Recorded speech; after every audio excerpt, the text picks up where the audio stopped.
Assalamualaikum warahmatullahi wabarakatuh. Hai teman-teman. Di sini kami akan menjelaskan tentang manajemen konflik. A. Hakikat konflik. Keberadaan konflik dalam suatu organisasi tidak dapat dihindarkan. Dengan kata lain, bahwa konflik selalu hadir, tidak dapat dielakkan. Konflik sering muncul dan terjadi pada setiap organisasi, dan terdapat perbedaan pandangan pada para pakar. Dalam mengarahkan konflik, menjelaskan bahwa konflik atau pertentangan pada kondisi tertentu mampu mengidentifikasikan sebuah proses pengelolaan lingkungan dan sumber daya yang tidak berjalan secara efektif, mempertajam gagasan, bahkan dapat menjelaskan kesalahpahaman. Menurut Dubrin AJ, mengartikan konflik mengacu pada pertentangan antara individu atau kelompok yang dapat meningkatkan ketegangan sebagai akibat saling menghalangi dalam pencapaian tujuan sebagaimana dikemukakan sebagai berikut. Perselisihan pertentangan antara dua orang atau dua kelompok di mana perebutan yang satu berlawanan dengan yang lainnya sehingga yang salah satu atau keduanya saling terganggu. Kedua pendapat terakhir menganggap bahwa pertentangan antar individu atau kelompok sebagai perilaku yang mengganggu pencapaian tujuan organisasi. Dengan demikian, konflik dapat diartikan peristiwa yang dapat merugikan organisasi. Dengan demikian, suatu organisasi yang sedang mengalami konflik dalam aktivitasnya menunjukkan ciri-ciri sebagai berikut. Yang pertama, terdapat perbedaan pendapat atau pertentangan antar individu atau kelompok. Yang kedua, terdapat perselisihan dalam mencapai tujuan program organisasi. Yang ketiga, terdapat pertentangan norma dan nilai-nilai individu maupun kelompok. Yang ketiga, adanya sikap dan perilaku saling meniadakan menghalangi pihak lain untuk memperoleh kemenangan dalam memperebutkan sumber daya organisasi yang terbatas. Yang keempat, terdapat perselisihan dalam mencapai tujuan program organisasi. Yang kelima, adanya perdebatan dan pertentangan sebagai akibat munculnya kreativitas, inisiatif, atau gagasan-gagasan baru dalam mencapai suatu tujuan organisasi.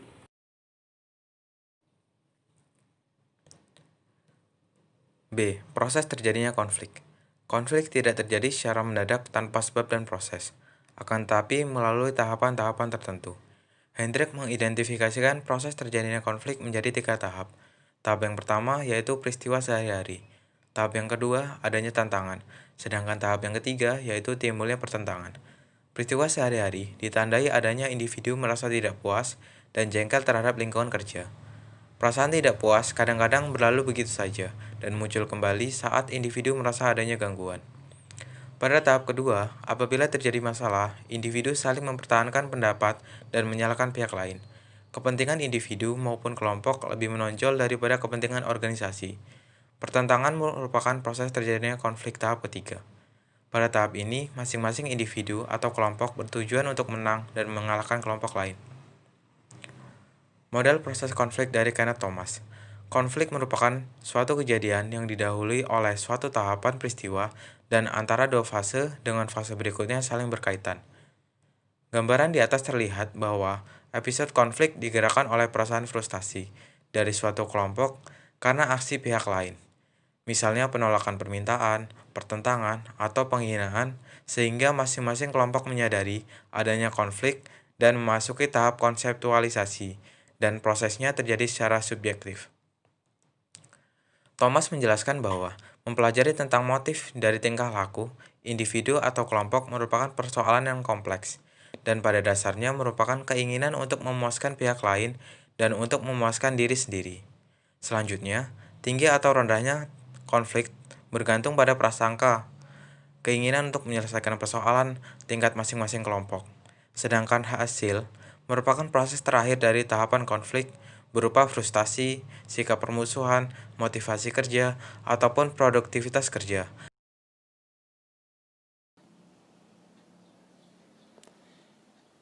C.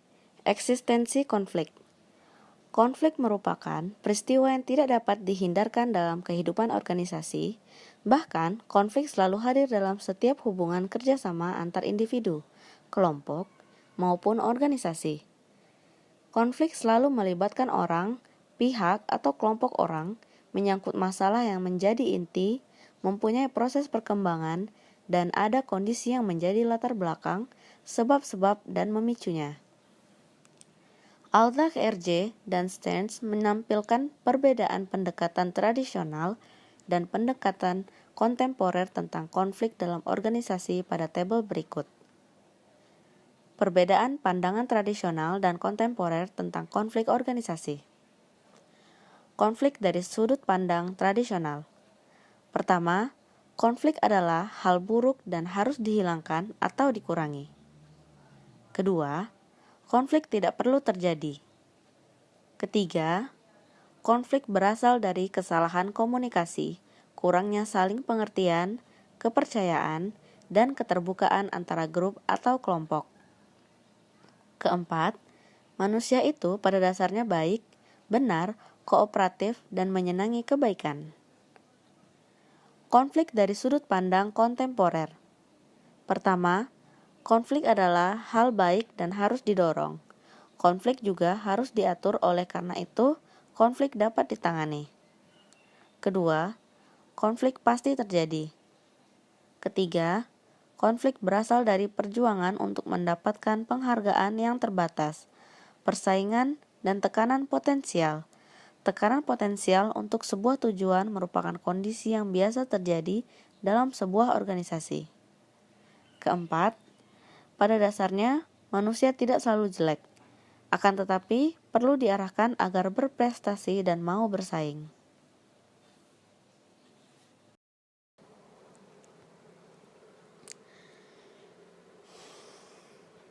D. Penyebab konflik. Setiap manusia mempunyai perbedaan dalam hal kecerdasan, kemampuan, sikap, bakat, pengetahuan, kepribadian, cita-cita, maupun kebutuhan.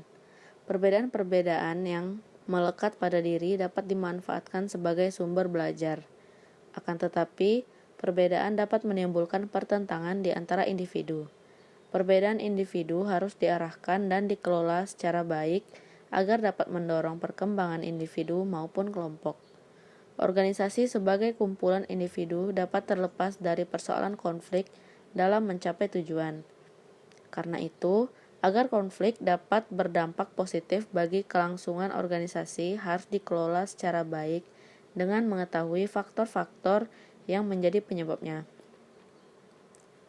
Konflik sering muncul karena kesalahan dalam mengkomunikasikan keinginan dan adanya kebutuhan dan nilai-nilai kepada orang lain. Sumber-sumber konflik organisasi menurut pandangan Feldman, D.C., dan Arnold, H.J., dapat dilihat pada gambar di bawah ini. Sumber konflik organisasi. E. Pendekatan manajemen kelewat.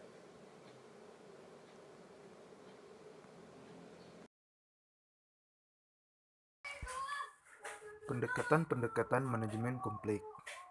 Salah satu persoalan yang sering muncul selama berlangsungnya perubahan di dalam organisasi adalah konflik antar anggota atau antar kelompok. Konflik tidak harus diterima dan dikelola dengan baik, tetapi juga harus didorong karena konflik merupakan kekuatan untuk mendatangkan perubahan dan kemajuan dalam lembaga. Konflik antar orang di dalam organisasi tidak dapat dielakkan, tetapi dapat dimanfaatkan karena produktif bila dikelola secara baik. Demikian pula, Edelman menegaskan bahwa konflik dikelola secara sistematis dapat berdampak positif, yaitu memperkuat hubungan kerjasama, meningkatkan kepercayaan, harga diri, mempertinggi kreativitas dan produktivitas, dan meningkatkan kepuasan kerja. Akan tetapi, sebaliknya, manajemen konflik tidak efektif dengan cara menerapkan sanksi yang berat bagi penentang dan berusaha menekankan bahwa yang menentang kebijakan sehingga iklim organisasi semakin buruk dan meningkatkan sifat ingin merusak. Mencegah terjadinya konflik menekan kepada 1. Tujuan organisasi lebih penting daripada tujuan kelompok. 2. Struktur tugas yang stabil dan dapat diramalkan. 3. Meningkatkan dan membanggakan komunitas antar anggota unit yang berbeda. 4. Menghindari situasi menengah kala yang dapat mengorbankan pihak lain. Pengurangan konflik diperlukan apabila konflik yang terjadi merintangi ke pencapaian tujuan. Teknik pengurangan konflik yang dapat dilakukan manajer adalah: 1. Memisahkan kelompok atau unit yang berlawan. 2. Menerapkan peraturan kerja yang baru. 3. Meningkatkan interaksi antar kelompok. 4. Memfungsikan peran interrogator. 5. Mendorong negosiasi. 6. Meminta bantuan konsultan pihak ketiga. 7. Mutasi rotasi jabatan kerja. 8. Mengembangkan tujuan yang lebih tinggi. 9. Mengadakan pelatihan pekerjaan.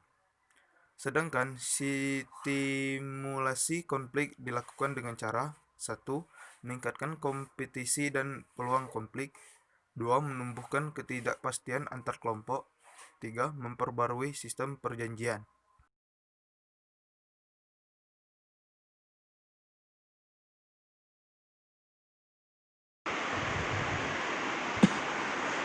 Kesimpulan, keberadaan konflik dalam suatu organisasi tidak dapat dihindarkan. Dengan kata lain, bahwa konflik selalu hadir tidak dapat dielakkan. Konflik sering muncul dan terjadi pada setiap organisasi, dan terdapat perbedaan pandangan para pakar dalam mengarahkan konflik. Menjelaskan bahwa konflik atau pertentangan pada kondisi tertentu mampu mengidentifikasikan sebuah proses pengelolaan lingkungan dan sumber daya yang tidak berjalan secara efektif, mempertajam gagasan, bahkan dapat menjelaskan kesalahpahaman. Konflik tidak terjadi secara mendadak tanpa sebab dan proses, akan tetapi melalui tahapan-tahapan tertentu. Konflik selalu melibatkan orang, pihak atau kelompok orang, menyangkut masalah yang menjadi inti, mempunyai proses perkembangan, dan ada kondisi yang menjadi latar belakang sebab-sebab dan memicunya. Setiap manusia mempunyai perbedaan dalam hal kecerdasan, kemampuan, sikap, bakat, pengetahuan, kepribadian, cita-cita, minat maupun kebutuhan. Perbedaan-perbedaan yang melekat pada diri dapat dimanfaatkan sebagai sumber belajar, akan tetapi perbedaan dapat menimbulkan pertentangan di antara individu. Salah satu persoalan yang sering muncul selama berlangsungnya perubahan di dalam organisasi adalah adanya konflik antar anggota atau antar kelompok. Konflik tidak harus diterima dan dikelola dengan baik, tetapi juga harus didorong karena konflik merupakan kekuatan untuk mendatangkan perubahan dan kemajuan dalam lembaga. Konflik antar orang di dalam organisasi tidak dapat dielakkan, tetapi dapat dimanfaatkan ke arah produktif bila dikelola secara baik.